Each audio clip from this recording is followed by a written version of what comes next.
Salve, gente! Beleza? Como é que vocês estão? Tudo bem? O tema que eu quero falar com vocês agora é sobre Capital Asset Price Model, que é o famoso CAPM. Então, vem comigo.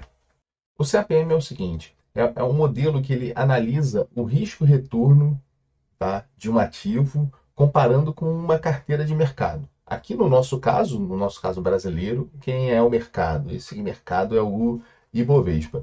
Então, assim, tipo, a gente tem diferentes maneiras de como fazer a medida de risco, né? Uma das maneiras é fazendo aquela medida padrão de volatilidade, que é o desvio padrão.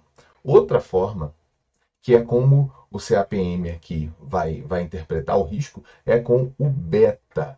Como se eu tivesse o seguinte: eu tenho o eixo Y e o eixo X do eixo de coordenadas padrão, onde o eixo X é o meu risco e o meu eixo Y é o retorno esperado. Beleza? E quem é o risco que a gente está medindo é o que a gente chama de beta. E o que é o beta? O beta é uma relação ali, uma razão estatística que é a covariância entre os retornos do meu ativo com os retornos da carteira de mercado, com o retorno do Ibov, dividido pela variância dos retornos obtidos do Ibov. Beleza? E aí, ó, assim, tipo, a gente determina uma linhazinha, uma reta, a equação de uma reta, que é a seguinte, definida por dois pontos. Essa reta, ela vai ter quem é o beta igual a zero? O beta igual a zero é a taxa livre de risco, o risk free, que é o Tesouro Selic. No Tesouro Selic, o que a gente tem? A gente tem aqui, ó, vou chamar aqui de RF, que é chamado de risk free, ou aqui assim, tipo, abrasileirando, você pode botar ali a taxa Selic, a renda fixa da Selic e tudo mais. Então aqui, ó, eu tenho aqui o risk free, que é quando o meu beta é igual a zero, é o ativo livre de risco, né? E quando o beta é igual a 1, eu tenho o retorno do mercado. Tá certo? Tá aqui, ó, o retorno do mercado.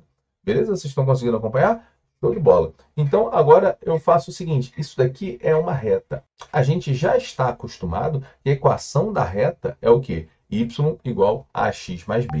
Essa retinha tem um nome importante, que é o Security Market Line, e a gente vai ver algumas particularidades agora. Imagina, então, o seguinte: eu tenho um determinado ativo, tá? Tô analisando um determinado ativo que não tem o beta igual a 1, tem um beta diferente de 1.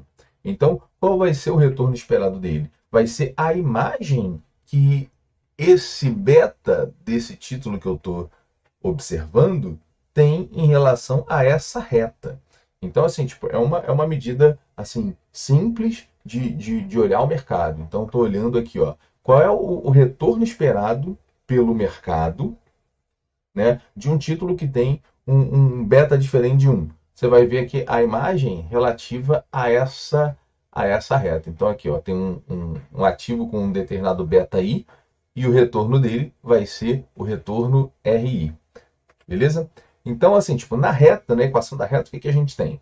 A gente tem que a variação do y sobre a variação do x é constante, que é o que a gente chama de coeficiente angular ou de taxa de variação. No caso aqui, a variação do eixo y, que é a variação do retorno, sobre a variação do eixo x, que no caso vai ser a variação do x vai ser o próprio beta, né? Se a gente olhar da origem até o ponto, vai ser o próprio beta.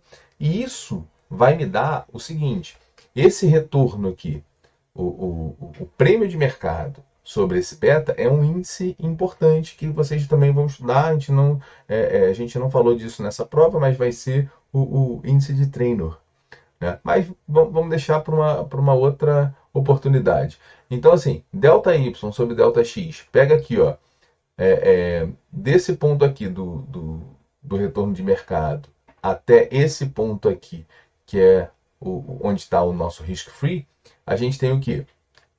Delta Y, variou aqui, RM menos RF, é o prêmio de mercado.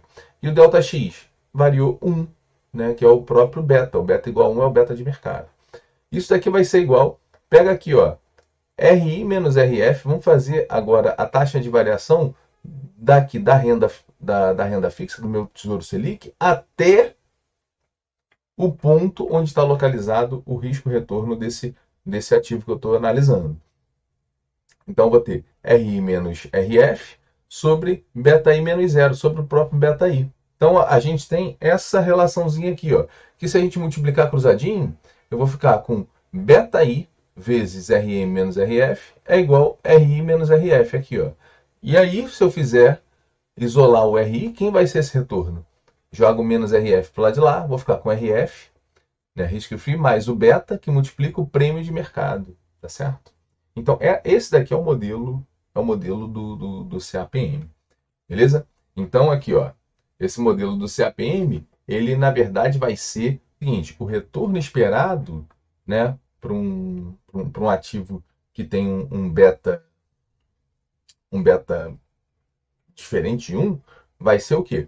Vai ser o retorno da Selic mais o beta desse ativo, que multiplica o prêmio de mercado, que é o retorno do mercado menos o retorno da Selic. Beleza? Vamos só fazer um exemplo? Aqui, ó, fazendo aqui um exemplinho, sabendo que o retorno esperado do mercado no próximo ano é de 15% e que a taxa Selic é de 5%, qual o retorno esperado de um ativo A que possui um beta 1,3? Então, ó, o que você vai fazer? Eu já tenho aqui o retorno de mercado, já tenho o retorno da Selic e já tenho o beta. Vamos calcular esse retorno aqui, ó. Então, vai ser os 5% do retorno da Selic, mais 1,3, que é o meu beta, que multiplica 15%, menos 5%. Beleza? Fazendo essa continha, eu vou ter que o retorno esperado pelo mercado de um ativo que tem um beta 1,3 é igual a 18%. Show?